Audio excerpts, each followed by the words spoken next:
A'udzubillahi minasyaitonir rajim. Walaqad uhiya ilaika, dan sungguh telah aku wahyukan kepadamu wahai Muhammad. Wa ilal ladina min qablik, dan juga telah wahyukan kepada nabi-nabi sebelummu. Jadi sama, kepada Nabi Muhammad diwahyukan, kepada nabi sebelum Nabi Muhammad pun diwahyukan. Apa inti wahyunya? Lain asyrakta, jika engkau berbuat syirik, jika engkau kemudian menjadikan selain Allah ya sebagai ya bandingan untuk Allah, la yahbatanna amaluka, maka akan gugur, akan batal amaluka, amalmu, wala takunanna minal khasirin, dan engkau suatu saat akan menjadi orang-orang yang rugi.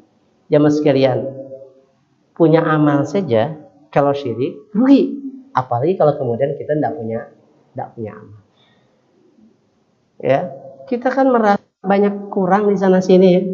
Salat tidak khusyuk gitu. Saya Pak, kalau tidak ya. Salat tidak khusyuk, infak sedekah jarang, ya kan? Ya, saum juga sekedar nahan makan minum saja, yang lainnya mah tidak tertahan, ya kan? Ibadah-ibadah lainnya kurang sekali. Terus berbuat syirik. Maka jemaah sekalian, hati-hatilah dengan ayat yang tadi. Syirik bisa menggugurkan amal soleh kita. Yang kedua, yang bisa menggugurkan pahala amal soleh itu adalah hasad. Hasad. Apa itu hasad? Hasad itu kalau bahasa kita iri ya. Iri ya. Bahasa kita iri ya. Iri itu gimana ya? Ya sederhananya begini ya, iri itu ya. Susah melihat orang senang dan senang ketika melihat orang susah ya. Kira-kira ada saudara mendapatkan kenikmatan, kitanya kemudian tidak senang melihat saudara mendapatkan kenikmatan. Atau sebaliknya, kalau ada saudaranya yang kemudian terkena musibah, malah kita menjadi senang. Hati-hati ya, kalau kemudian ada kesenangan di balik kesusahan orang, atau ada kesusahan hati saat kemudian orang lain senang, hampir dipastikan kedengkian dalam hati kita. Ya, itu jemaah sekalian, syirik apa itu iri hati ini bagian daripada penyakit hati yang bisa menjadikan amal kita menjadi gugur kembali. Memang kita nih jemaah sekalian ya tidak boleh menjadi pelaku iri, pelaku hasad. Di waktu yang bersamaan kita pun harus berlindung dari objek ya keirian orang lain. Ya, wa min syarri hasidin idza hasad. Kita berlindung dari hasadnya orang-orang yang apabila berlaku hasad. Ternyata lebih dari itu, kalau kita menjadi pelaku, menjadi objek hasad, mungkin hancur dunia kita saja. Jadi kalau kita menjadi objek hasad orang, ya, yang hancur mungkin dunia kita saja. Ya, di dunia kerja ada teman yang hasad ke kita, kita kemudian pekerjaan hilang misalkan, hancur dunia kita. Tapi yang lebih bahaya adalah ketika kita menjadi pelaku. Yang jadi pelaku hasad itu, sekalian yang hancur ternyata bisa jadi dunianya tidak hancur, tapi akhiratnya yang hancur. Rasul yang mulia ya, iyakum wal hasada. Hati-hati kalian terhadap hasud. Hati-hati kalian terhadap hasud. Kenapa? Fa innal hasada yakulul hasanat. Karena hasud itu bisa memakan kebaikan. Artinya apa? Bahwa kebaikan-kebaikan yang pernah kita lakukan itu digerogoti, dihancurkan, dimakan oleh hasud yang pernah kita lakukan. Kama ta'kulun narul hatwaba, seperti mana api yang membakar kayu. Jamaah sekalian, hati-hati ya. Saat kemudian kita iri terhadap saudara kita, pahala demi pahala yang kita susah-susah kumpulkan hancur lagi karena kita hasud. Ketiga, yang bisa membuat hancurnya pahala kita adalah, ini secara khusus ya, saat kita bisa menolong orang lain dengan harta yang Allah titipkan pada kita. Ya, artinya apa? Kalau dengan harta yang Allah titipkan pada kita, kemudian kita mampu menolong orang, mampu membantu orang dalam kesusahan, Tetapi ternyata orang itu ya, atau amalannya itu sering disebut-sebut, atau kemudian orang yang pernah kita tolongnya ya tersakiti begitu. Ini yang sedang Al-Quran sebutnya al-manni wal ada. Al-manni wal ada. Nyebut-nyebut kebaikan dan menyakiti orang yang pernah kita bantu. Jemaah sekalian, memang sering tidak mulus ya kalau kita bantu orang. Orang kita bantu, ya bagusnya kalau orang dibantu itu tahu diri ya, bagusnya ya. Tahu dirinya apa? Terima kasih kepada kita. Itu kan tahu diri kan.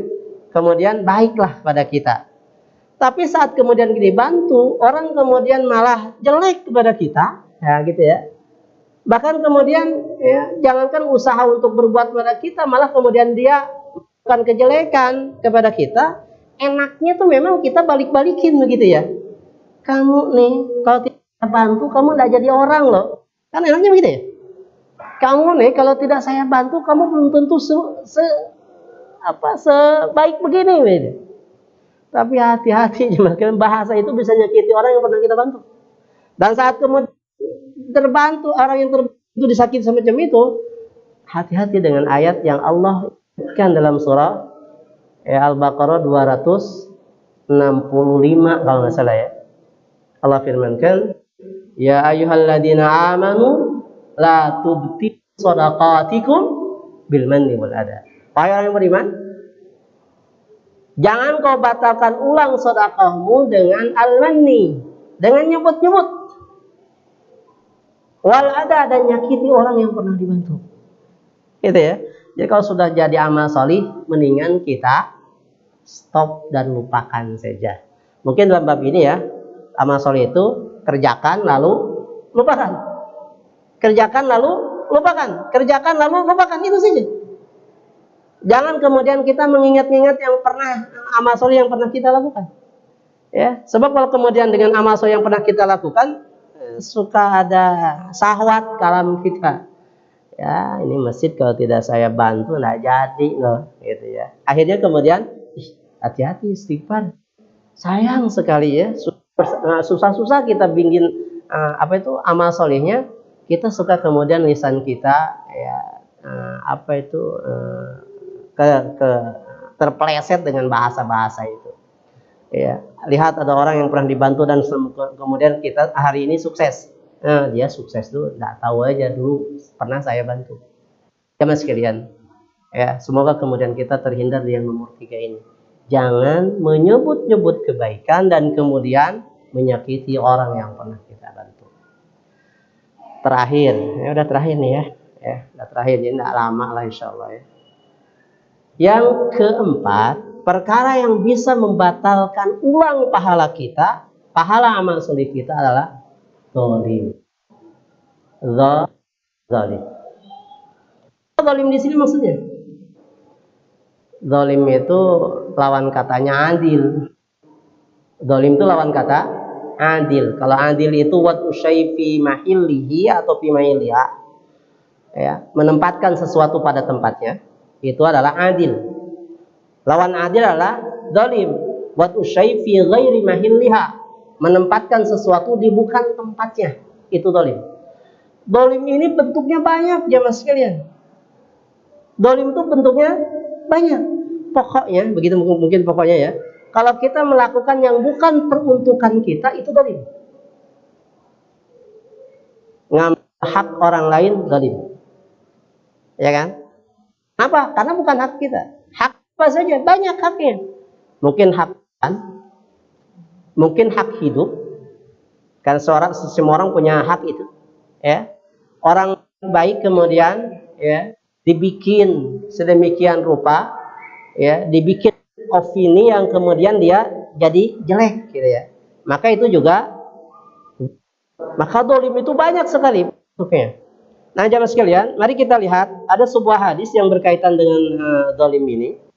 Ya. Rasulullah SAW ya pernah bertanya kepada seseorang, kepada para sahabat, ya, kepada para sahabat. Pertanyaannya begini, ya. Hadis diriwayatkan oleh Abu Hurairah dalam Sahih Muslim. Rasul sabdakan begini, atadarunal muflis, hai kalian sahabat-sahabatku, tahu orang yang bangkrut? Kalau pertanyaan ini kita definisikan bahasa bersama dengan kita hari ini, kira-kira yang ada dalam otak kita kalau bicara tentang muflis itu apa, bangkrut itu apa? Maka umumnya kita pun menyatakan orang yang bangkrut itu orang yang ya gimana ya, yang nggak punya apa-apa dari harta, bangkrut lah gitu ya. Atau mungkin sebut bangkrut itu menurut kita adalah orang dulu pernah punya usaha, kemudian dia pernah jaya dengan usahanya, dia usahanya ya bangkrut, yang tersisa adalah hutang, maka itu bangkrut, muflis. Maka pertanyaan itu hampir sama jawabannya ketika Rasul bertanya pada para sahabat, tadarunal muflis, kalian tahu orang yang muflis, orang yang bangkrut? Maka para sahabat menjawab, qalu al muflis minna, orang yang bangkrut di antara kami wahai Rasul, malla dirhama ma wala mata, yaitu orang yang tidak punya dirham, ya, tidak punya harta, tidak punya uang, wala mata, dia juga tidak punya perhiasan. Apa? Ya sudahlah, rela begitu. Ya, tidak punya harta, tidak punya perhiasan, itulah orang bangkrut. Qala Rasulullah, ya, al muflis min ummati, orang yang bangkrut dari kalangan umatku, kata Rasul, ya, may yati yaumal qiyamah sholatin, orang yang datang nanti pada hari kiamat dengan membawa pahala sholat. Ingat Pak, orang yang nanti pada hari kiamat membawa pahala sholat, punya pahala sholat. Wasiyamin, datang membawa pahala saum. Wazakatin, datang membawa pahala zakat. Ya, sholatnya berpahala banyak, saumnya berpahala banyak, zakatnya berpahala banyak. Wayati, dan ia pun datang waqad satamahada, tetapi dia pernah satamahada. Satamahada itu ya menghina orang. Waqadafahada, pernah qadaf, menuduh keji orang, memfitnah. Ya. Ya. Wa akala malahada, dia juga ya, membawa dosa harta orang lain. Wasafata mahada, dia pun mengalirkan darah orang lain. Wadorobahada, dia pun pernah memukul orang lain. Ya, satama, qadafa, akala, safaka, doroba, itu semua adalah kezaliman. Ya, orang, memfitnah orang, makan harta orang yang bukan haknya, mengalirkan darah orang yang bukan haknya dialirkan darahnya. Kalau mengalirkan darah itu artinya membunuh. Wadorobahada, memukul orang yang bukan haknya. Hati-hati ya, ini kezaliman ini. Jadi kalau orang kita kemudian merasa gagah hari, ada orang kita pukul dia tidak melawan, hati-hati, bukan kemudian menjadi orang, wah saya, ya, dia tidak berani lawan saya.